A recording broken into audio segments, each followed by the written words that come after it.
Hello people, on Kizomba again, just back from Eme Kia festival, which was awesome. I just got my brain back this morning. My body came back yesterday, but it took a good night's sleep to get my brain back in place. So first I wanted to introduce the class that I did there that was supposed to be dance technique. And yes, that's the idea of it.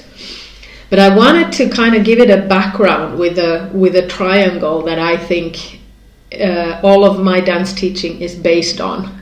You can think of it as the what, the why, and the how. So you have three questions there. The what is on the top, like whatever you do in your dance, the steps, the pasadas, the choreographies, the figures, elements that you use. And if you are a beginner, you don't have very many elements. If you have been dancing a long time, maybe you have a lot of tools in your toolkit. The why and the how, these form the basis, the fundament for the triangle. And I have specialized myself in being fundamentals teacher because this is what we most need outside of Angola. Why I say this, the why and the how. The why is at the heart of why we dance. That's the music. That's the musicality. And I have a whole 3 different videos for that, a 3-video series of musicality, if you want to check that, like how you can begin to approach the musicality and the understanding. And the how part is how we do the things with our bodies. And I think that these are like 2 sides of the same coin. They grow together and they work hand in hand. You must have them both, because in dancing I like to imagine this as the instrument that I use to interpret the music. And the what part, like what we are doing, we use for beginners especially, we use very simple combinations just to give them something to work with.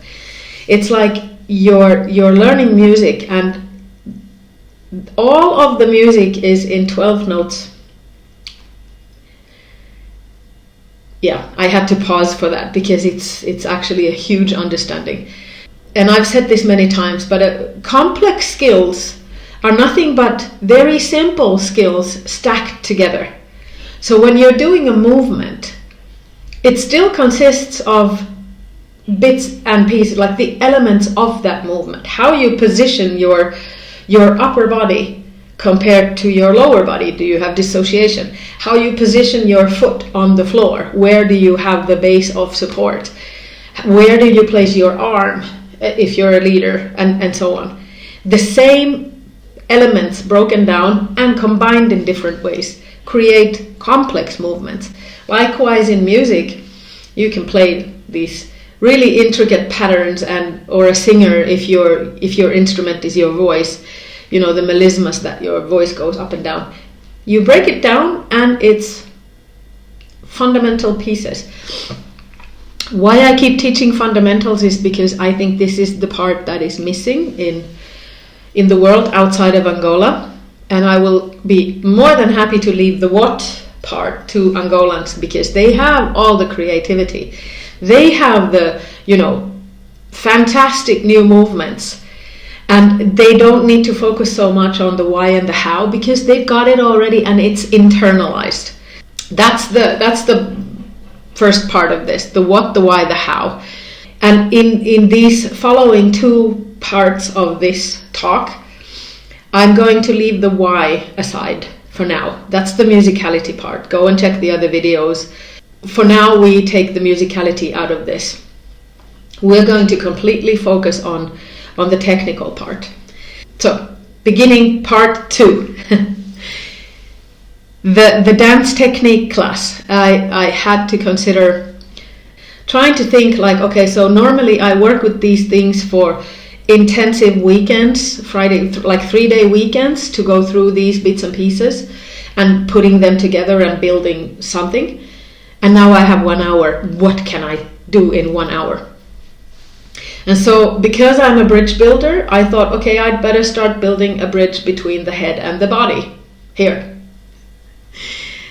to give an understanding of what we actually do, like how we can connect the mind and the body. And two words came to me. What separates the top Angolan dancers from the rest of us? Alignment and commitment. What I mean by alignment is the posture, like how we actually physically align our bodies. This is one thing that is clear to see in the Angolan dancers. Like, watch videos of Fanyo or Jamaica or any of the good dancers, Dasmara, any one of them, different body types, but the alignment is beautiful. And this goes for most Angolan people. Their posture is great. In many African countries and around the world, people carry things on top of their head. And the only way to do this in a healthy way is to stack your joints on top of one another and have healthy alignment in your spine, so that the structures are supporting the box, that there's no muscle work involved, or very little muscle work, only in the core that is involved in that. So putting something on top of my head, thinking that I need to keep it there, and I can't let it fall, I can't let it tilt in any direction, because the head in itself weighs between 4 and 5 kilos, depends a little on the size of the person, but the head weighs several kilograms. So just letting the head fall and tilt, as is very typical for us in the West. I have the same problem myself, so I need to be always aware of it. I'm working on my computer and I'm like this. My head is way before, in front of the axis where it should be, and then often this reflects even in when I'm not on the computer. The heads are forward, the alignment is already broken at this level, and then what we do, our head is here, we tilt it. Now the face is not horizontal, it's not vertical, and this is the normal position of most Western heads. Look around. More or less, to varying degrees, just. And over time tends to get worse. So the first breaking point is already here. And there can be like several deviations from the alignment. It could be like that, or just whatever it is. And then usually as a compensation, because the head is not in its place, then the lower parts compensate. So maybe your chest is sunken in, maybe the whole thorax is kind of falling in, and your shoulders are rounded. Now I have a black sweater, so it's hard to see, but I'm rounding my shoulders forward and my chest is kind of sinking in. Very typical. People look like this. When instead the thorax should be like a box that is level, and my shoulders should be resting over top of that. Other people try to compensate by pulling their shoulders back, and it pushes the thorax forward. Another broken alignment. So we break our alignment in so many different ways. There's a tiny little exercise that helps many of these parts. Not perfect, but it gives good first aid. Is this putting your fingertips on your shoulders and just moving your shoulders up and down a few times when you're standing on the floor, and then dropping them. And if you feel like this, just drop your shoulders, just move the elbows up and down a few times. Feel what that does in your thorax, like rib cage, this part of your body, like upper torso. When you drop them, you probably feel that this area, this box of your body, if you can see this part, is now more level. And the third part of the body, if we break it down, there's this little ball here up, hanging on a small juncture, and then the box, and then the other box that is your pelvis and the legs below that. Aligning all of these. The boxes 1 and 2, the lower box, they are free to rotate just like this. Like all of these parts can rotate in different directions, independent of each other, as long as they are on this one axis.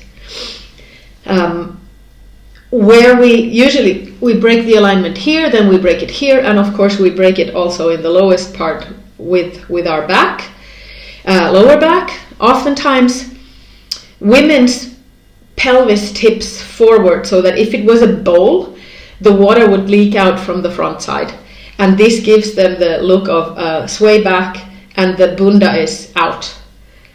I've talked about this, but I keep repeating it because I see this all the time in the festivals, in the classes. The bundas are out, and when I'm leading a woman, I feel it right away because the back muscles are tense. They're not the person is not in alignment.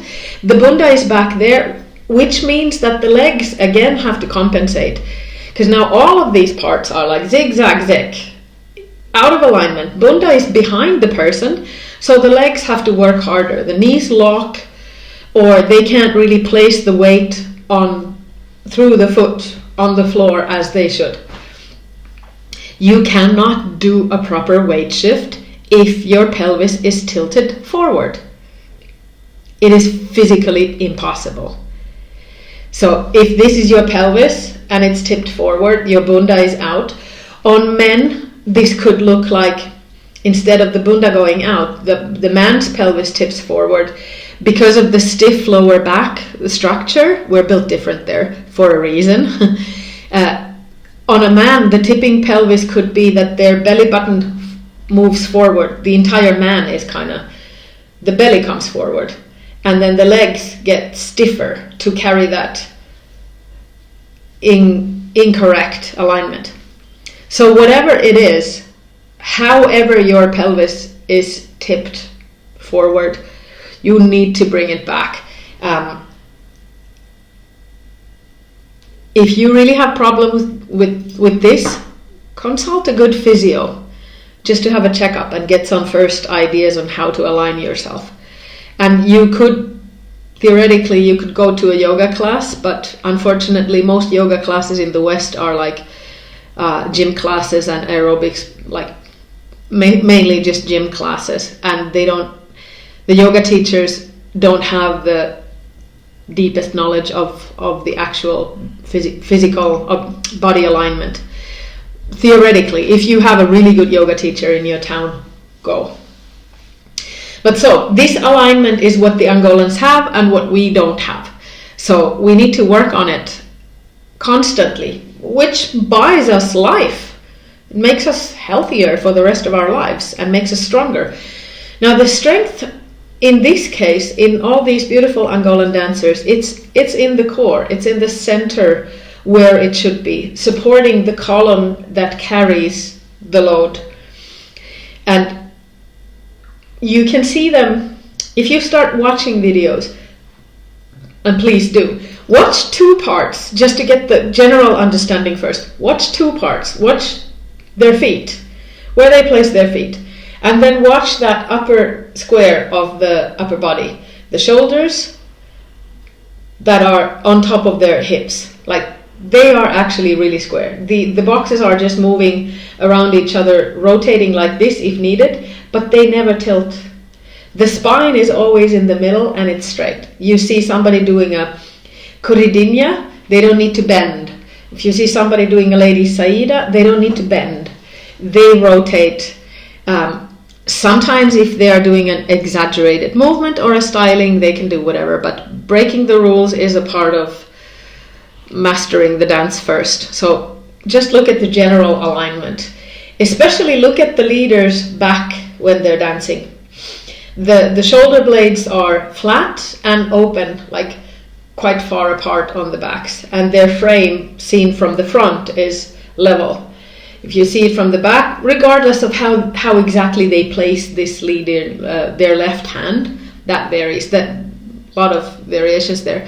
But just look at the frame of the shoulders and the shoulder blades, like how level they are, and that the head is in place.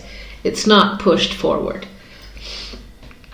This is what they have, and this is why for them physically doing the movements is a lot easier, and why physically we need to train in a different way to learn to dance like they do. because we don't have this. Many of us don't. Many do. But considering who comes to dance kizomba, it's usually not the 16-year-old gymnast, athlete. If they want to dance, they go to hip hop or whatever. So we have people who have already been sitting at their desks for years or even decades. Alignment. Okay, I talk a lot, but I hope that there are some things that make you think. Before I go to the third part, the commitment part, and what that means, let me just repeat to you the levels of learning, and I'm sure that you've heard this before as well. There are 4 levels of learning. There's the first level where you don't know that you don't know. Then there's the level where you become aware that you don't know. Now you know that you don't know. And then you start learning and practicing this thing. And when you pay attention to what you're doing, then you know that you know. And when you've practiced a long time, enough time, that it becomes automatic and you can no longer do it wrong, now it becomes so automated that you don't need to think about it and you don't know that you know. Your body knows. You don't have to worry about it. What I want to say with this is that in the class, I see a lot of people who've been dancing many years and they still don't know the basic steps.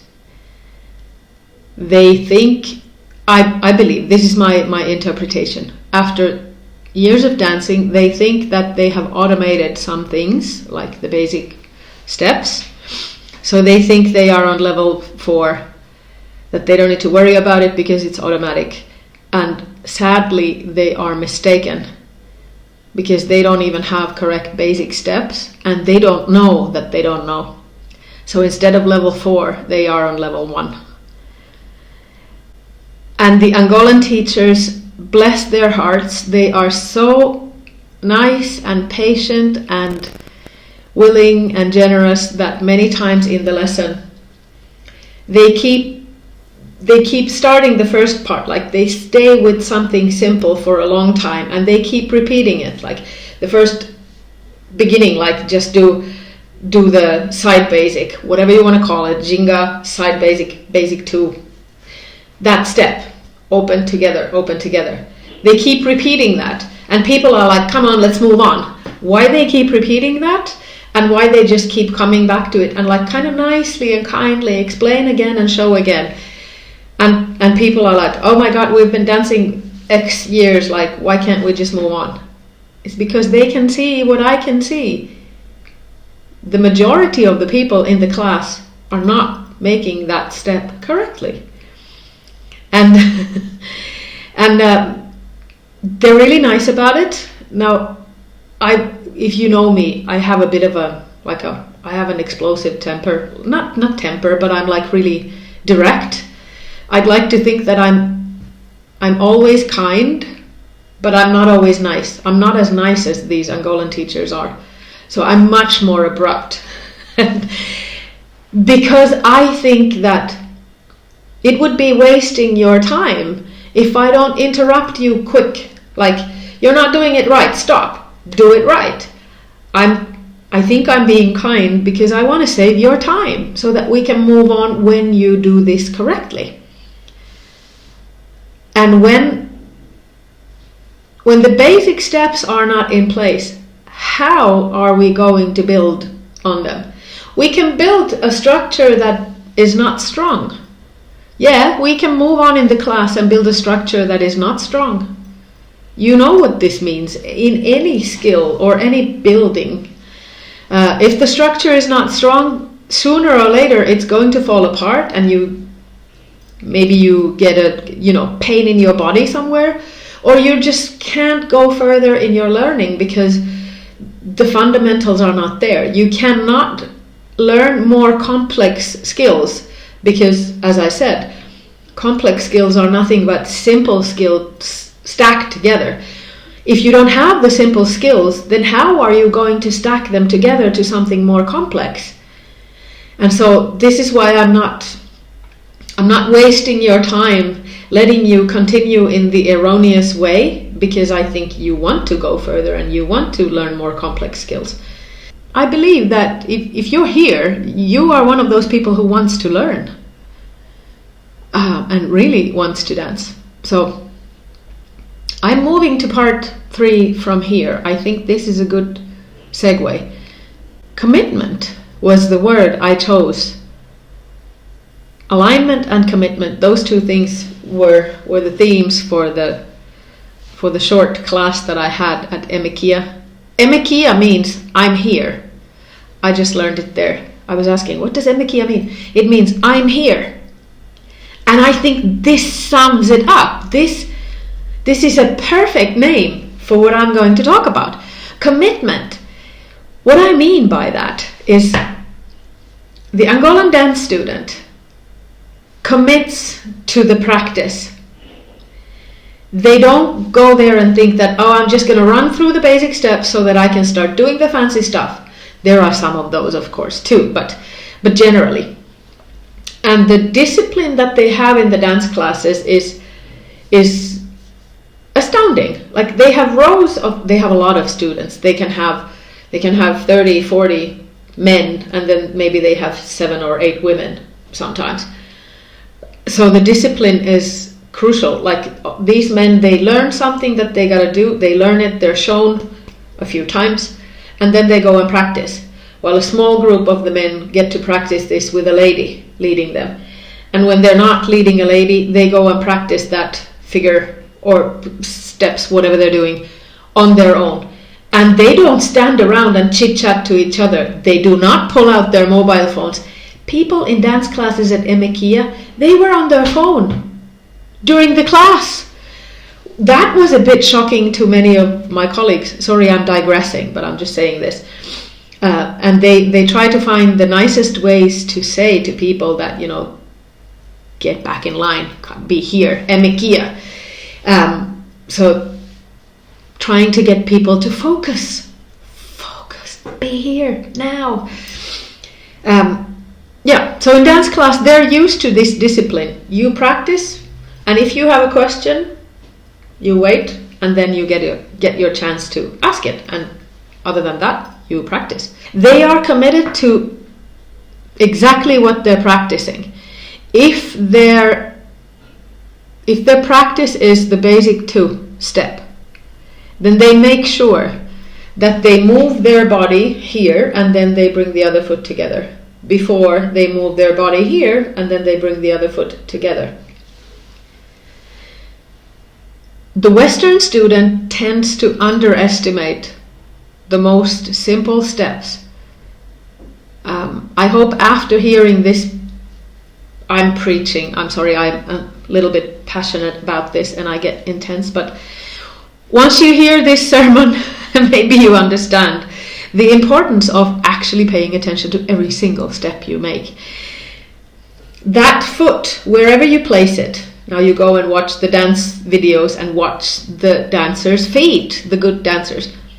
They commit to every step they make as if it's the last one or the only one that they do. This is what I meant by commitment. When you practice your fundamentals so long that, like, carefully placing the feet every time with a few enough repetitions, this becomes more and more automatic, but you still keep paying attention to it. You don't practice this step until you get it right every time. You practice it until you can't do it wrong, until it's so ingrained in your body that you can trust it to always be correct without thinking. Why? Now we're going to go to a little bit of neuroscience and how the brain functions, how the brain learns.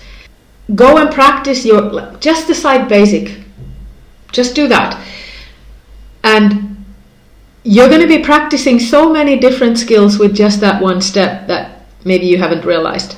I'll tell you what. You're going to practice staying in alignment. Never letting anything drop. Not letting that leg move out. Not letting anything tilt. So you're practicing your alignment. You can actually put something on top of your head. I like to use a water bottle, but it can't be too top heavy, like a small water bottle with half of it filled with water. So it has some kind of a balance over your head, so it's not too difficult. And then you move your entire body. You practice that direction from my center to my side, clear, here, and then to the other one. And you're going to practice your foot placement. Your entire body is moving here. Your weight is shifting. You're practicing your weight shift. And where you place your foot, that one foot that goes first, you feel that you're in balance, you're in alignment. If somebody now should take your other foot and try to get you out of balance, you can just, lift it up, no problem. You are in perfect balance on this one foot. And then you bring in this other one next to it. You don't leave it here a bit sloppy, because this is what drives me nuts. And this is what takes so much time in dance class. The dance teachers are seeing the same I'm seeing. People can't even bring their feet together. So watch that in some dance videos with not the professionals, not the Angolans, but just some general audience, or in dance class where you go. The foot that is supposed to come next to this and have presence, push it into the floor, is just kind of slid there, maybe landing on the toe. The heel never touches the floor, the toes are pointing that way. Sloppy and lazy. So when you practice, move your whole self in a clear direction, shift your weight, bring this foot in, press the floor with it, and then the next direction. You learn many skills that you ingrain into your muscle memory like this. But it takes conscious practice, because practice only makes perfect that which you practice. So you want to be sure that you're very conscious of doing every movement absolutely correctly. And repeat it ad nauseum. Repeat it at least 7 or 8 times before you take the first break. 7 or 8 really high quality repetitions. Then you can do something else. And then 7 or 8 really high quality repetitions with your full focus, your full commitment to these steps. And do this enough times that you know that your basic 2 is always complete, that you are never caught on camera with the feet not being neatly together, and that you finish the steps. And then you do the same with your so-called basic 3. What oftentimes is usually taught first, like just walking back and forth, 2 steps together, 2 steps together. So when you're walking forward, again, you are holding your alignment. You're moving your entire body. You're not putting your foot up there first, like you're not pushing your foot forward. What you're actually doing, if you really break this down slowly, what you're actually doing is that the foot that is going to walk forward, it's not the one that starts the step. You feel that the left step is actually the work of the right leg, because your right leg will push your entire body forward, and then you just place your left foot under your head, directly on the floor. And then that, when you come over that left leg and your weight is completely shifted, again, somebody could now pick up your right foot, just hook it up to the air, and you'd be completely in balance because you finished this step. And now, when your right leg starts moving from where it was behind you, it's the left leg that pushes your body forward, and the right leg comes and catches your head. So wherever you are stepping, you have a base of support under it. Your foot is right underneath it. So you do 2 steps forward, and you finish that step by neatly placing the feet together, because you always want to finish the step. Because who knows what the next step is going to be. If you're a follower, you have no idea where the leader is going to lead you next. When you finish every step, you're ready to be led this way, that way, anywhere, or just change the rhythm where you are. And if you're the leader, You need to finish every step so that you know that your follow is Eme Kia. She's here with you right now. And then you start the next one. Sorry if I'm just blah blah yapping about this, but I'm trying to break this down really well so that I never need to go to a festival again and see experienced dancers who are not stepping and finishing their every step. So you practice these until you cannot do it wrong. Like automatically you always finish every step. That's when you get it. That's when you have it. You have the directions, you have the weight shift, you have the axis. You get so many things in just these steps. So commit to them. I wish I could just dance here and show everything to you. This is purely theoretical and talk, but test these things. Watch videos of good dancers. Watch the feet, how they commit to the steps. Watch the shoulders, like the frame, and just those things. You can start analyzing more if you want to practice your eye on analyzing movement, because that's where I come from. Analyzing movement, and when you can break it down, then you preferably find some videos of yourself dancing. And I know what it feels like in the beginning to watch yourself dancing. It's like, is that what I look like? It's awful. But look at it not with judgment, but just as purely finding the information. What happens? Where are my feet? Where am I placing them? Where is my body? And be kind to yourself, because no doubt you want to learn this the right way.